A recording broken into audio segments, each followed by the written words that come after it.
think about the very best patients that you have, the lifers, the one you love looking after, who are a pleasure to look after. What is it that they understand that the people that perhaps don't kind of get what you do, that they don't understand? Now, when I think about this as a chiropractor, the kind of things that I want my patients understanding is that the body is self-healing. It's a really important thing for them to understand if they're going to get the concept of long-term chiropractic care. The second thing that I want them understanding is that the nerve system is the master system, that there are lots of important systems in the body, the cardiovascular system, the immune system, but the job of the nervous system is to control and coordinate all of that as well. And then the third thing I want them to understand is that when your spine gets stressed, your nerve system gets stressed. So that's really part of my creed. Good morning, good afternoon, and good evening, friends. Welcome to another episode of the Marketing Your Practice podcast. Today, we're going to be talking all about branding. Now, branding is one of those things that I see more confusion and more mistakes made than many marketing issues as well. When I'm talking to most practitioners about branding, we tend to think about logos, maybe about colors, what kind of text and font, the signs in around our practice. Now, many people think that that's what marketing is. It's all about getting my business card right and getting my logo and my name out there. And while that's part of it, branding is a lot more than that. Branding is actually everything that you do. You are your brand. We'll talk about that a lot going forwards as well. What I want to share with you today is one of my favorite books on branding. It's a book called Primal Branding by Patrick Hanlon. The subtitle is Create Belief Systems That Attract Communities. So it really makes sense for us, particularly as heart-centered, natural health and wellness experts who are really committed to having more impact and influence in our community as well. Here's what Patrick says. He says, brands are belief systems. What we call primal branding is the ability to make people feel better about your brand than another. We want people choosing us as opposed to the practitioner down the road, or choosing us as opposed to no one. So this means that we need to build relationships, and we need to make sure that we're aligning as far as belief systems go as well. Patrick goes on to talk about that there are 7 brand messages, okay? Now we need to be consciously creating these 7 brand messages. I'm going to share them all throughout this podcast episode today as well. That when we do this, this is what leads to that preferential brand appeal. So a great book. I'm going to summarize it for you today because it's kind of it's not a long book, but it's longer than what it ought to be, because you'll see in the next 20 minutes, I'll give you the high points in terms of what's going on. So we'll review in this episode today the 7 primal branding codes that help you to build a community full of believers. We're going to have a look at some implementation strategies for each and every one of those primal branding codes as well. All right, let's jump ourselves into this right now. The first primal branding code, man, I'm going to have a hard time saying that today, is what Hanlon refers to as the creation story. And this is really important. And if you think about any of the brands that you have a really strong affinity with, any of the celebrities maybe that you have a really strong affinity with, whether they be actors, singers, you name it from there too. What we tend to know is we know their backstory. We know, for instance, Oprah Winfrey, the struggles that she had growing up. You know, our favorite celebs, we know where they grew up, all about it. So in fact, Hanlon says this as well. He says, where you come from is as important for people to know as what you believe and what your advantages are. Now, sometimes the difficulty when I'm coaching people on this, there's a real hesitancy to share the story behind why is it that I do what I do. You know, I'm a huge Tony Robbins fan. I've done lots of work with Tony, and regardless of which of his programs I'm doing, whether they're the kind of introductory ones or whether they're ones that there's a significant investment in, he always tells his story, his creation story, you know, right the way through his mum, stepmom, dad, to growing up and literally washing his dishes in the sink, in the bathtub rather as well. This same story he says again and again. Now, this is important because it helps to create connection. When we know the background story through there, it provides meaning to your brand. Now, what this often looks like for us is, imagine that you're out at a party and you're meeting a new person. Invariably, the conversation often goes towards, hey, where did you grow up? You know, what's your background? What did you used to do? And when we can find out a bit of their background story, like, you know, I grew up down in country Victoria, you know, I came up to Melbourne, there's that connection that's allowed to happen.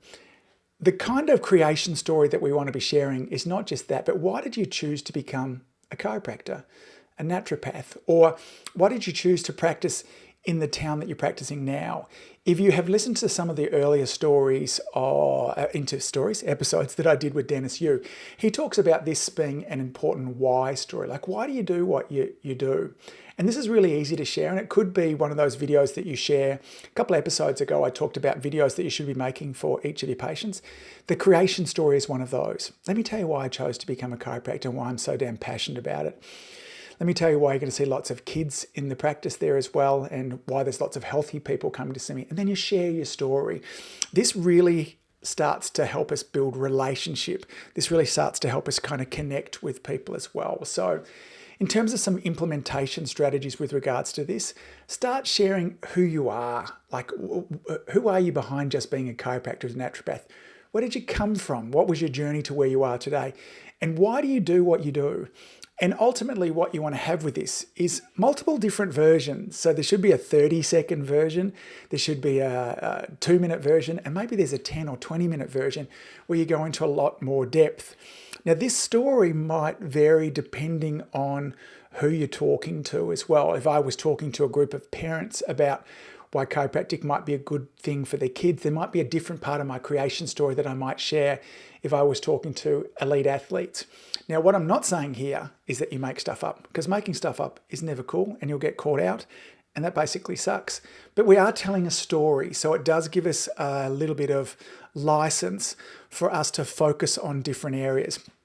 So, in summary, part of Primal Branding is sharing with your community your creation story. Why did you choose to become a chiropractor, a naturopath? What is your background story? Start to share little bits and pieces of that more often as you're moving forwards. The second Primal Branding creed that Hanlon talks about, Primal Branding code, again, man, I've got the mumbles today, is what he refers to as the creed. Hanlon explains it like this: the creed is what you want people to believe. So what is it? Think about the very best patients that you have, the lifers, the one you love looking after, who are a pleasure to look after. What is it that they understand that the people that perhaps don't kind of get what you do, that they don't understand? Now, when I think about this as a chiropractor, the kind of things that I want my patients understanding is that the body is self-healing. It's a really important thing for them to understand if they're going to get the concept of long-term chiropractic care. The second thing that I want them understanding is that the nerve system is the master system, that there are lots of important systems in the body, the cardiovascular system, the immune system, but the job of the nervous system is to control and coordinate all of that as well. And then the third thing I want them to understand is that when your spine gets stressed, your nerve system gets stressed. So that's really part of my creed. Those three things I'm repeating to my patients in multiple different forms. I'm saying them backwards and forwards, and sometimes just the middle one, but I'm wanting my patients to understand that as well. If you're a dentist, what do they need to understand? And maybe it is that a healthy teeth is not just about a healthy smile, it's much more than that. Or maybe that a healthy smile makes you better than just, has an impact on all levels of your health, not just cosmetically, but when we feel good about our smile and our teeth, it helps our confidence, which therefore has an impact on our relationships, which therefore has an impact on us at work. You kind of name it from there too. But what is the creed that if you could, wave a magic wand, sprinkle pixie dust over your community, that if they understood this, that it would create an even stronger relationship as well? So with regards to creed, here's some implementation thoughts. Repetition is the key here. This is something that we need to be saying again and again. And sometimes that holds us back because we feel like, hey man, I told my patients once, body's self-healing, nervous system's master system. When your spine is stressed, nervous system's stressed, so therefore life isn't as good as what it ought to be. This is something that you need to be saying again and again and again as well. So, maybe it's bigger than that. Maybe your creed is that, healthy people create healthy planets. Or maybe your creed that you want to repeat all the time is that, health comes from good choices, not from good luck. These are the kind of things that when you're wanting to create a tribe of people, this is what we're wanting to do. This is not just, remember again, we're not just talking branding in terms of logo. Branding is a belief system that we want to create in our community. And if we want raving fans, if we want people that will march together and create the kind of practice, community and tribe there as well, then we have to have a creed. This is one of the things that kind of sits behind lots of, big wonderful brands. The third is icons. This is really the visual representation of your brand. When most people are thinking about branding, then the icons is what they tend to think about, okay? So it is the colors, the logo. Now, often I see practitioners really skimp out on this. If I'm looking at their Instagram feed, if I'm looking at their website, there's no consistency there. So icons consistency is really important. So one of the things that you should have is that you really should have a brand map, that whenever you're putting out a newsletter, whenever you're having a little poster done, whenever you're emailing, that there's always the same font, there's always the same colors. There's a feel that runs through it. Now that consistency there is really important. If Nike, for instance, had different colored kind of logos, different catchphrases all the time, the logo changed, sometimes it was there, sometimes it's not. It just doesn't look super professional. And that consistency and or on the other side of it, that lack of professionalism really costs our brand as well. Now, icons can be other things also. Maybe there's something really distinctive about you. Maybe you, for a little while, I had a mustache. I was going to say a really cool mustache, but that would be going too far. But maybe you've got dreadlocks. Maybe you like to wear hats all the time. You know, my good friend Russ Rosen always used to practice in Hawaiian kind of aloha shirts and bare feet. That was part of his branding. That was part of his icons there as well. So it doesn't just finish with regards to logos and bits and pieces to think about there also. So what you should be doing, if you haven't already, is going out and getting some cleanup and some work done in terms of creating those kind of brands. What are the colors that you use? What fonts are you going to use? What typography are you going to be using? So you can start to get some consistency across that. A graphic designer will help you with that really easily. And/or you could just head over to a site like Canva and they will help you choose colors and what colors match together, what fonts go together as well, and then just stick with that, okay? Have that as a brand identity moving forwards. So again, implementation to sum it all up, consistency is the key. Don't overcomplicate things. Spend the time and money to clarify a practice style guide. That's the fancy name for what it's called. I love Canva when it comes to those kind of things. But well, are there other things that you could have consistency with as well? Hats, glasses, backgrounds. You know, part of this kind of dribbles into other areas there as well. But there's a consistency in terms of where I shoot the podcasts. If you happen to be watching the visual version of this, if it pops up in your news feed there too, there's a sense of familiarity that you'll see when you're looking at that too. That's part of the icons as well. Rituals are another thing. Brands have rituals. You know, when we go into McDonald's and then we put our order in, part of that ritual is, would you like fries with that? We expect that to happen. You know, there's a ritual that goes along when you're ordering in at Starbucks, at many of these kind of brands that have a real affinity across the globe, they have rituals. So rituals are the repeated interactions that people have with your enterprise, okay? So I have taken a real time and effort to think about these with regards to my patients as well. You know, there's a bit of a ritual about how we go with our adjustments. You know, I have people lying down on the table, relaxing beforehand, taking some nice deep breaths. Usually one of the first things I will check in with them and say, is there anything new or different going on? You know, we check in with what's going on. And I often, more times than not, finish the adjustment with, that was a beautiful adjustment, powers on, have a great day. That repeated and that repetition there as well starts to build a ritual in there. It actually adds value to the adjustment. Now, the ritual doesn't finish for me just with regards to when their adjustment finishes. We talk about after the adjustment as well. There's two really important rituals, and that is a walk and water. So we have beautiful filtered water up at the front desk. We encourage our patients to fill their water bottles, get a cup of water there too, and go for a walk around the block. These rituals extend the length of the adjustment there as well. So there's a preparation time before their adjustment, and then after the adjustment, there's their walk and water that they do. So when you're thinking about these things, what can you ritualize inside your practice? What can you create that consistent experience around? So what repeated interactions can you ritualize? You know, what could your patients grow to love and expect from you? So as I mentioned before, for me, in terms of walk and water, finish with adjustment with powers on. You know, is there a good way for you to open and close your adjustments? You know, I have a ritual with regards to how I start off this podcast each and every time. Good morning, good afternoon, and good evening, folks. Welcome. So it's that same kind of repetition that we love there as well. And you should be putting these kind of rituals inside your practice as well. The fifth brand creed is a concept of what Hanlon refers to as sacred words. Now, these sacred words set people apart from, the people that are inside your group apart from the people that are outside of your group. So it starts to bring people together. So it helps to distinguish us. For instance, when we think about maybe Starbucks, if you're a Starbucks person, you would understand language like an iced grand skinny decaf latte. That's how we know that we're part of the in tribe versus the outside tribe. You might go into a fancy coffee shop and maybe you might ask for a piccolo or a magic or something like that. These are things that I learned from my coffee loving friend, Martin Harvey. But sacred words are really important too, to have somebody feel like you're wrapping your arms around them and they're on the inside. It's a secret language. It's a secret handshake that happens as well. Now, we have to be careful with this too, because we want to make sure sometimes when I see practitioners implementing sacred words, sometimes we can confuse. And remember, when we confuse, we lose.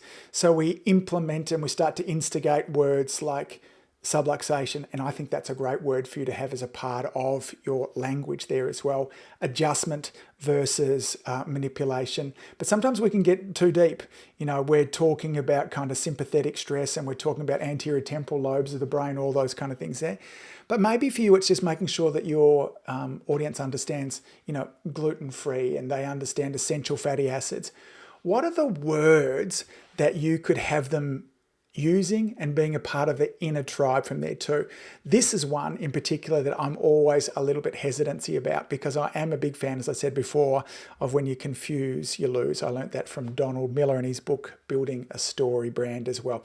But what are some words that you could start to have that would separate those on the inside from those from the outside? The sixth branding code is what Hanlon refers to as the non-believers. Part of saying who you are and what you stand for is also about declaring who you're not. Now, sometimes when I will read this from different authors in around marketing, they will talk about, really wanting to put a line in the sand and say, look, I do this, and if you're one of those people there, I really want to polarize. Now, polarizing an audience is one way to get a lot of attention, but often in the process of polarizing, there can be a fair bit of pretty nasty energy that goes along with it as well. When you think about the debate that we see with different kind of parties over in America, you just had an election recently between the Republicans and the Democrats, between the pro-gun and the anti-gun, between the pro-life and, the freedom of choice. These are extreme examples of, identifying the non-believers. And I don't think we need to go that far. If you're thinking about an example of how you might want to implement this into your practice, the group that I think that it's done it great is Apple, when we compare the Mac versus PC. I'm super passionate about being a Mac user, but I ain't going to go on a rally. I'm not going to fight a PC user. I'm not going to want to call them names. Certainly I'm not going to go to war. It's a peaceful kind of declaration of what I stand for versus them. And it's the same kind of thing that, I want to create inside my chiropractic practice. That, hey man, we're for people who want to, manage their health. They want to eat well. They want to exercise. They believe that the body is self-healing. They're not just after a quick fix. They're wanting to live life to their fullest. So sometimes in us communicating what we're for, we're also communicating what we're against. So again, with this one here, if you're going to really call out the non-believers, it can be a super effective strategy, but expect that you might get a bit of angst and tension with it as well. If you're looking for an avenue to model with regards to this, think about the difference between the Mac versus PC user as well. So, implementation, things for you to think about. Share with your patients and your community what you stand for. So as I mentioned before, for me, I'm not a quick fix doctor. If you're wanting someone to just kind of patch you up, I'm not your doc. I'm not one of those spine cracking chiropractors. These are the kind of things that I will say often in my videos, when I'm meeting people in person, those kind of things there to differentiate in terms of who I am and who I am not. The seventh and final primal branding code that Hanlon talks about is all about that primal brands have a leader. Now, this is easy for us because we're small brands, small businesses as a general rule. So we tend to be, the face of our business. But we're seeing this more happening with big businesses as well. We think about Tesla, and at the top of Tesla, we have Elon Musk. When we think about Amazon, then at the top of Amazon, we have Jeff Bezos as well. That took me a moment to kind of think about that as well. But now what we're starting to see is these growing brands, they actually have a leader. If we go back 2 or 3 decades ago, lots of the biggest brands, we didn't necessarily know who ran them. Like maybe I can ask you now, who is it that runs Nike? Who is it that is at the head of, General Motors? Perhaps in the old days, I think it was Lee Iacocca. I think you get what I'm saying, is that this is important for us to be present. Sometimes I'll talk with practitioners and they'll say, I want to be making some videos, but I don't want to be in them. I'm like, it's not going to work. You need to be visible as well. Hanlon goes on to say that all successful belief systems have a person who is the catalyst, the risk taker, the visionary, the iconoclast. This is it. I think with this too, I'm not going to try and convince you on this. If you're not somebody that wants to have more impact and influence in their community, I'm all for you having great practice growth and income as well. But if it's just that you want, then maybe this is not for you. But if you're wanting to move and really be a thought leader in your community as well, then that means that you need to be a leader. Now, part of this to think about though is this as well, is if you have multiple practitioners inside your practice, it's important that you're all present. So, don't just, so if I've had associates that work with me, we make sure that they're in the videos, they're a part of it as well. You might have the person as the principal or the owner of the practice, but we can't ignore the other people. In fact, one of the things that you could and should be doing, and part of your marketing, is sharing your staff, letting people see behind the curtains of who your staff are, what do they do on the weekend, what are their hobbies. You will find those types of videos get loads of engagement, but this is, we're starting to elevate them as well. So the leader is really important, that you need to be present, and it's totally okay and probably a good advice to have multiple leaders, particularly if you have multiple practitioners in and across your practice as well. So those are the 7 primal branding codes as well. I'm going to just quickly summarize all of those for you as well. If you've really loved this and you want to dive even deeper, then you should get Hanlon's book. It's called the Primal Branding Code as well. Primal Branding is what it's called. It's a great book, but I think I've done a pretty good job of just summarizing for you too. So the first one is this: creation story. Start sharing more with your patients when you're in person, in your videos, in your marketing, about why you choose to be who you are. What was the background story that got you to where you are? Number 2 is the creed, okay? The creed is what you want people to believe. I talked about in my situation, I want them to believe that the body is self-healing, that the nervous system is the master system, and that when your spine becomes stressed, your nerve system becomes stressed as well. The 3rd primal branding code is icons. Now, what I want you to do from here is make sure that you get some consistency with things. Spend the time, effort, energy, money to put together practice style guides so there are consistent colors, consistent text that you use as well, that you're not getting all higgledy-piggledy with regards to that. Canva, C-A-N-V-A, is a great spot that you can put all that together for free if you're prepared to invest 30 to 60 minutes. Number 4 is the rituals. What are the repeated things? What can you ritualize? How people come into your office, how they're greeted, how they're bid farewell to. Can you ritualize the way that you start and finish your adjustments as well? What are the sacred words? Again, what are the words that you want people to understand? Is it things like subluxation, the difference between an adjustment and a manipulation? These are good things and words that we want our people to understand as well. The non-pagans, identifying those on the inside versus those on the outside. This is about, to some extent, creating some polarity. I've said to you guys beforehand, and it was Bill Esteb it was, who introduced me to the concept of magnetism. And he said, the more magnetic you are, when you flip that magnet around, the more repulsive you are as well. So don't expect to always only have all the people love you. Not possible. I think if all the people in the world don't love Beyonce, then what chance do I have? Beyonce is clearly amazing, and yet some people don't like her as well, okay? And the final is the leader. We need to be present. We need to be a part of our brand if we're going to really create a community of believers in and around us. Start to implement all of those. Just some thoughts to finish with there as well.